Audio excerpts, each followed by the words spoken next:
guys ay aayusin po natin tong Mac 10 na pellet gun. Yan po. Aayusin po natin yan. Papakita ko po sa inyo kung ano po ang loob ng pellet gun na to. So gumagana po to. Papakita ko lang po. Reference po. Gumagana po yan. Gumagana po. Pala. Papakita ko lang po sa inyo kung may nasira po sa baril nyo. Papakita ko po kung paano nyo ayusin. Tatanggalin muna natin yung tornilyo.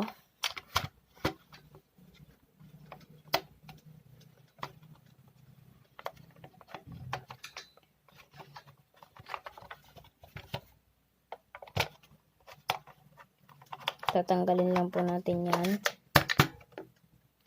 Uy. Hulog ang tornilyo. Kayaan muna natin. At buksan natin to. Sige. Tatanggal din naman. Ito po ang loob ng pellet gun.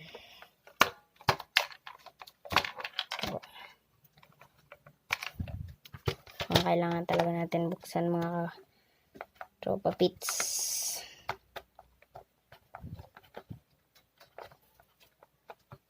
Kailangan po talaga natin siyang buksan. Kung may ganito po kayong baril,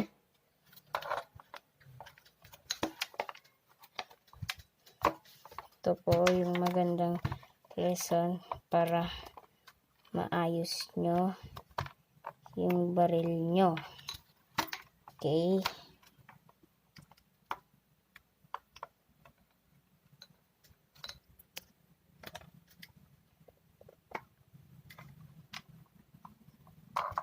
Okay.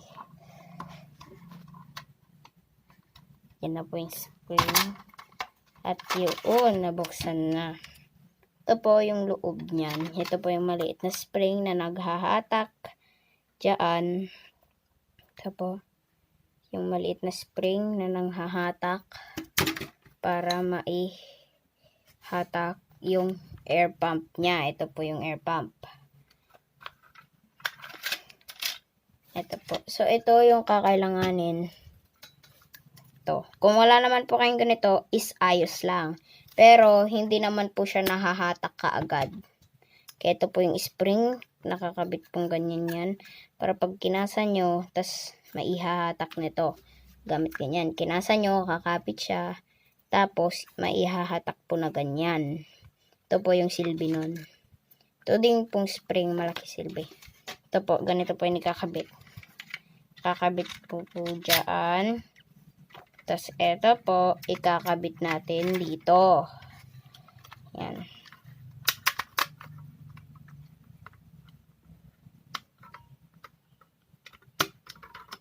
Yan. Katulad ng ganyan.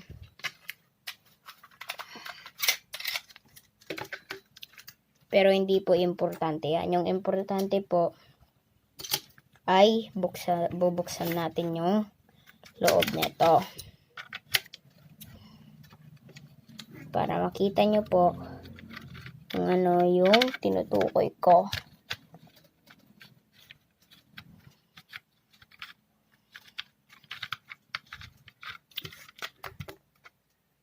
Oops, matikan na naman nahulog.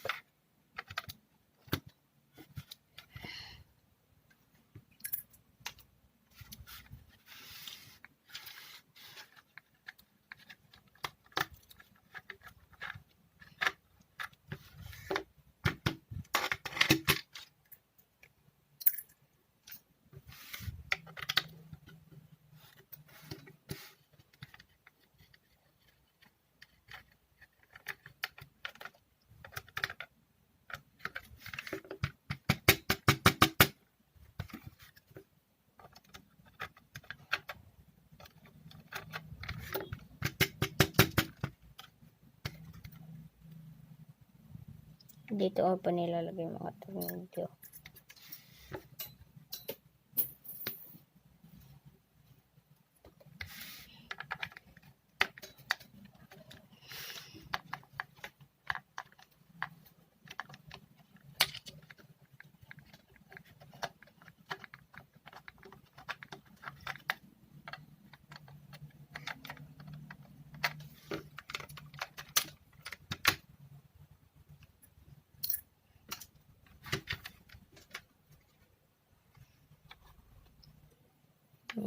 Dalawa na lang po. Tatanggalin ko. Tapos, papakita ko po sa inyo kung paano ito ayusin. Kahit baklasin ko po lahat, alam ko kung paano ayusin.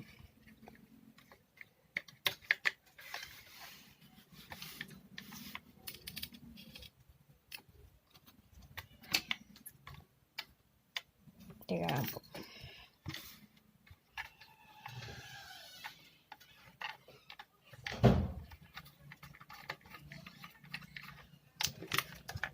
Yan. Hindi pa pala.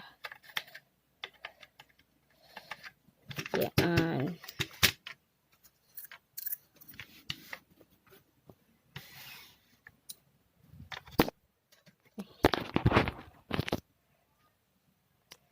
Yan.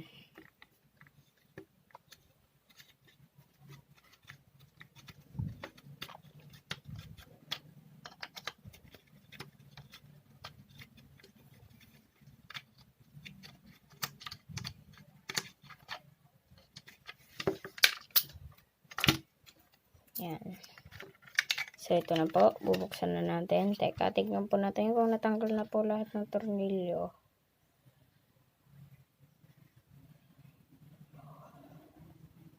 Wala na pong tornilyo. Dapat po, pag magbubukas kayo ng pellet gun, pahiga para wala pong matatapon. Tapos, ito po. Ito ang loob ng pellet gun. Ito po, ganyan. Nilagyan ko na lang po siya ng bakal para may bigat. May unting bigat naman po siya.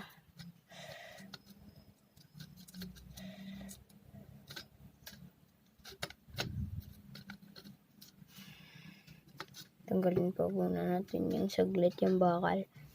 So, ibabaklasin lang po natin. Ayan, ito po yung itsura niya. Tapos, nandito naman po yung sa baba. Yan.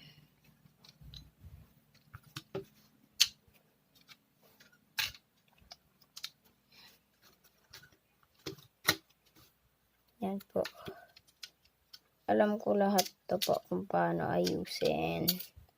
Gamay ko to eh.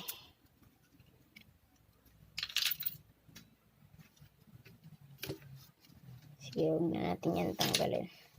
So, ang una po nating ikakabit ay itong dalawang to. Yan po yung importante. Sa unang pagkabit, dapat po nakalinya yan ng tama. Kasi pag hindi po yan nakalinya ng tama, mali po ang pagkakalagay nyo. Tapos susunod naman po natin ilalagay ay itong kalbitan niya. Ganyan po dapat pag ganyan po yung lagay niya. Tapos kabit. Nakakalbit na po siya. Tapos susunod natin ilalagay ay ito. May rubber na din po yan sa loob. Pero wag niyo po itong babaklasin kasi mahirap po yan ikabit. Mas lalo na po yung rubber. Kung mali po yung pagkakabit. Tapos ito po yung sa make sure nyo po na tama yung pagkakalagay nito kasi pag mali po, hindi nyo matatanggal yung magazine nyo. Kaya siguraduhin nyo tama yung pagkakalagay. Tama po yung pagkalagay ko. Kakabit ko na tong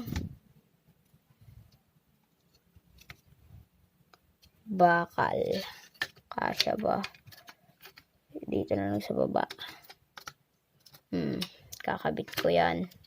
Tapos, tama dapat yung pagkakabit mo.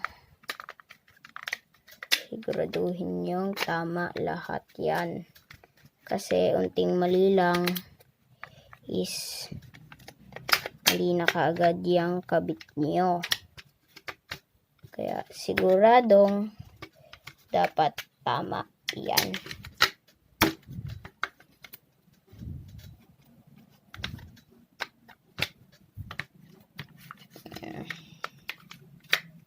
Susunod natin ay yung pagkabit ng tornilyo.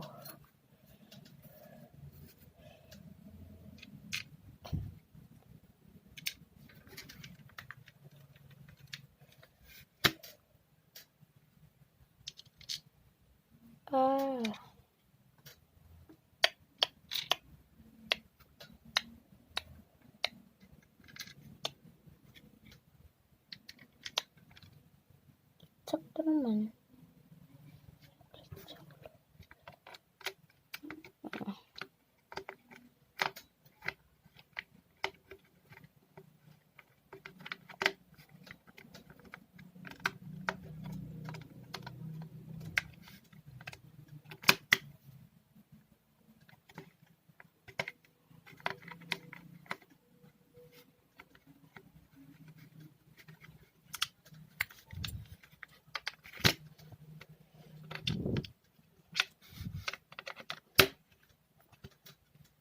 So, kabit lang po natin yan.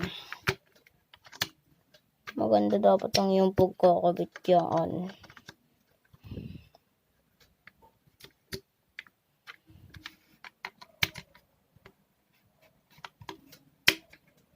Dapat po siguraduhin yung nakasara lahat ng tornilyo.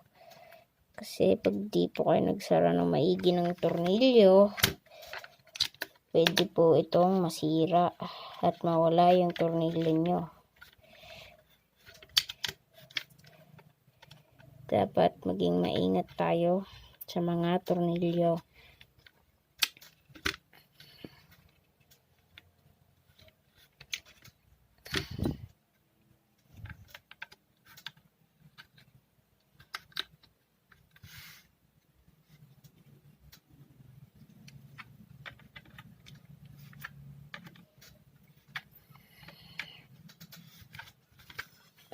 Yan na po. Ikakabilbit na siya, oh.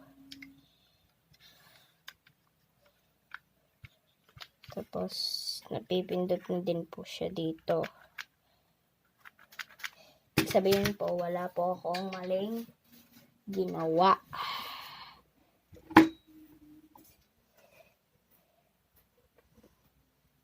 Tapos po, pag nakabit nyo yan, na-assemble nyo na yan, katulad ng ganyan, yan, assemble nyo na po.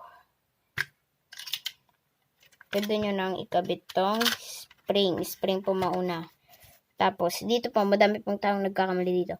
Pag ilalagay nyo po, ito, tas ito, magkaparehas, nakakababa sila. Kasi, pag nilagay nyo po yan pabaliktad na ganyan, ito na sa taas, ito na sa baba, hindi po siya maikakasa. Kaya, kailangan nyo po ipababang ganyan. Ganyan. Tapos, ilalagay nyo po siya dito. Oh, yan po. Tapos, ilalagay nyo po itong maliit na spring na to. Ilalagay nyo po siya, isasabit nyo po siya dyan. Tapos, isasabit nyo po siya dito. Kaya, ganyan po.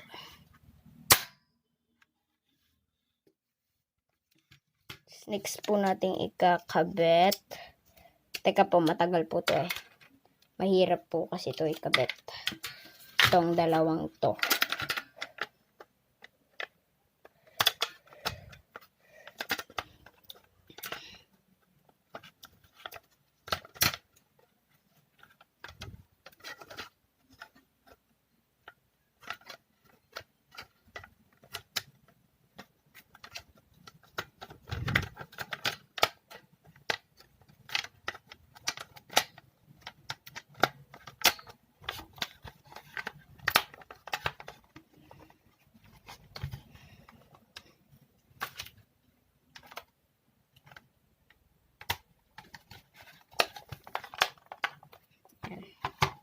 Kabit ko na po. Ikat lang po natin kasi mahirap itong i-assemble. So, ibabalik na po natin yung tornilyo.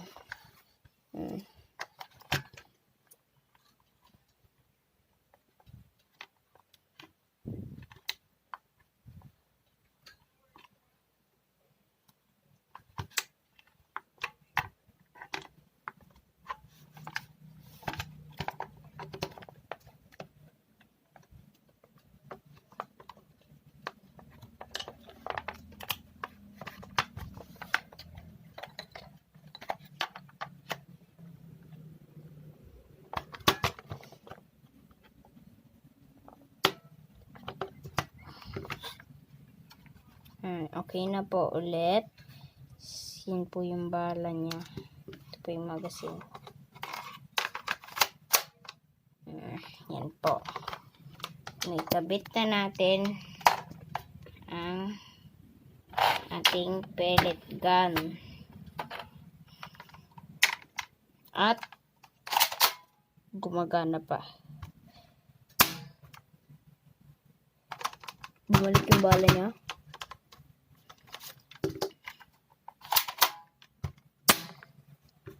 Ito po. Gumagana na siya. Kapo, pasikipan ko yung saan ba ito papasikipan? Dito.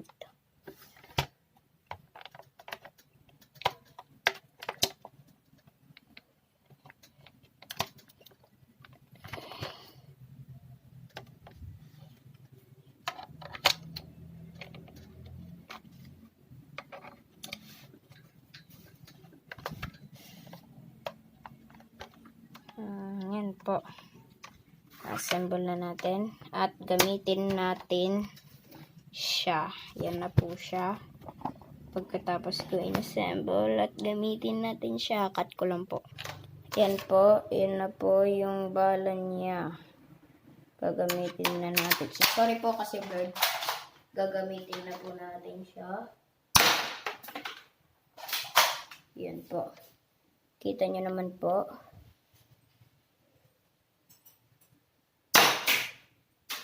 Solid niya po gumana. So, hanggang doon na lang po yung ating video. Peace.